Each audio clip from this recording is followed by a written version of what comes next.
For this, consider the function f given by fx is equal to x square where x belongs to r।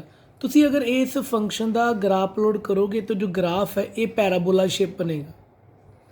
ठीक है, graph plot करने के लिए सानू कुछ पॉइंट चाहिए होंगे, तो मैं बड़े ईजी वैल्यूज फाइंड की हैं। इंटैग्रल वैल्यू जो एक्स -3 पुटअप करोगे वैल्यू आएगी 9, -2 तो वैल्यू 4, -1 तो 1 एंड 0 पुट करोगे तो वैल्यू 0। तो मैं कुछ वैल्यूज निकाल लिया फंक्शन दी at some negative real number से। तो नैगेटिव रियल नंबर से लाइक -3 तो वैल्यू आएगी फंक्शन की 9, -2 तो आ जाएगी 4, तो -1 तो आ जाएगी 1, 0 तो आ जाएगी 0। तो इस तरीके नाल लैफ्ट से इस तरीके तुहानू ग्राफ देखने मिलेगा। इस तरीके कुछ बड़ी ईजी इंटैग्रल वैल्यू तो मैं फंक्शन की वैल्यू फाइंड की एट 0, एट 1, 2 एंड 3 थे रिस्पैक्टिवली वैल्यूज आ 0, 1, 4 एंड 9। तो वो पॉइंट का मैं ग्राफ प्लॉट कर लिया। तो मेरा जो पॉइंट जोड़ के जो मेरा ग्राफ प्लॉट होएगा मेरा पैराबोला बन जाएगा।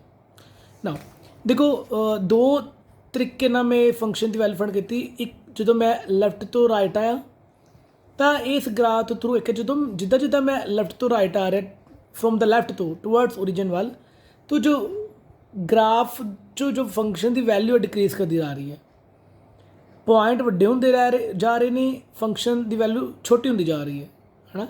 -2 पॉइंट तो यदी हाइट इन्नी सी, -1 तो आके यदी हाइट इन्नी रह गई।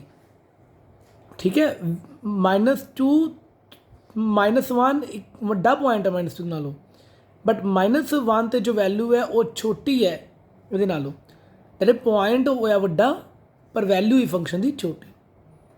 जबकि अगर आप मूव करिए, मूव असी लैफ्ट टू राइट ही करना वै, तो जो आप लैफ्ट टू राइट मूव किया तो असीं देखा जो वैल्यू ग्राफ की वो वधी जा रही है। जो 1 तो जो वैल्यू फंक्शन की इन्नी सी एंड 2 तो जो वैल्यू फंक्शन की ए रही। तो आई मीन अगर पॉइंट वड्डा आ 2 इज बिगर दैन 1, अगर पॉइंट वड्डा है तो फंक्शन की वैल्यू भी वड्डी हुई। ठीक है जी, इत्थे साडा कंसैप्ट लाइक करदा इंक्रीजिंग डिक्रीजिंग का। एक बार फिर मैं तो देना तो की है, अगर तुसी ग्राफ कंसीडर करो फ्रॉम लैफ्ट वाले पासे, left of the origin and इतने आप ऑबजर्व किया कि जिदा जिदा आप मूव किया from left to right along the graph the height of the graph continuously decrease की।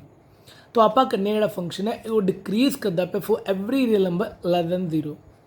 इस तरीके consider the graph to the right of the origin and observe height of the graph जी कंटिन्यूसली वधी जा रही, increase करती जा रही है। So function is set to be increasing for all real number x greater than 0।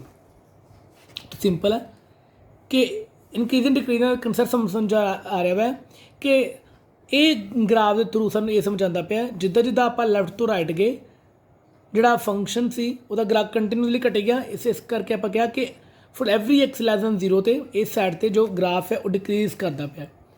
और as a move from left to right towards the origin toward the right hand side वाल, तो जो ग्राफ की height है वधी जा रही है। तो आप कहने ये ग्राफ है इस पोर्शन से इनक्रीज करता पाया।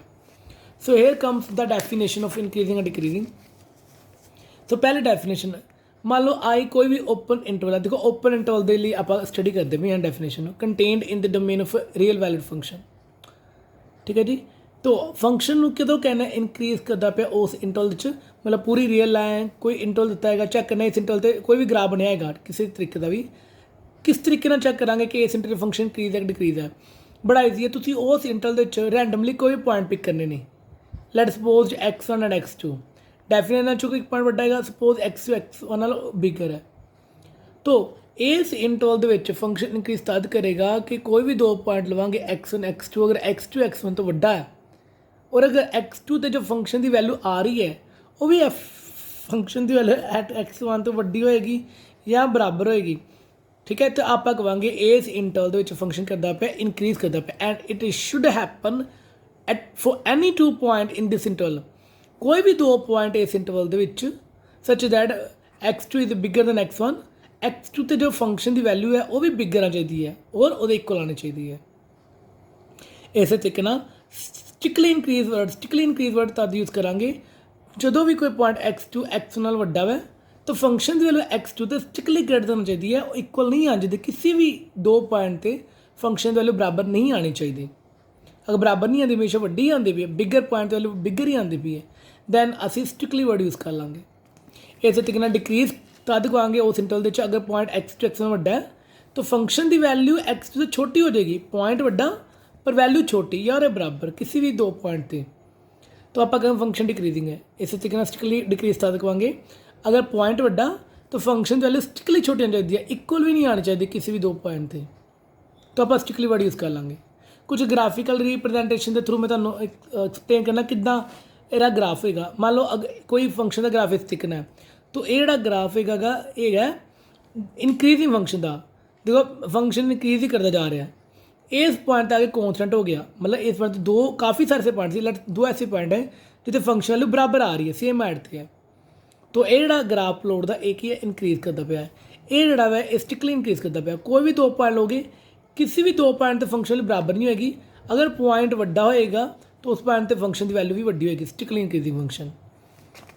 ठीक है जी। स्टिकली डिक्रीजिंग फंक्शन ये डेफिनेशन रही जिदा काफ़ी सारे पॉइंट्स है ने, ये 2 ऐसे पॉइंट्स है ने जितने फंक्शन बराबर आती पी है, बाकी जिदा जिदा पॉइंट वड्डे होंदे जा रहे हैं वैल्यू ओनी ओनी छोटी होती जा रही, वैल्यू छोटी होती जा रही है, तो डिक्रीजिंग फंक्शन। स्टिकली डिक्रीजिंग फंक्शन इदां दी होएगी। ठीक है।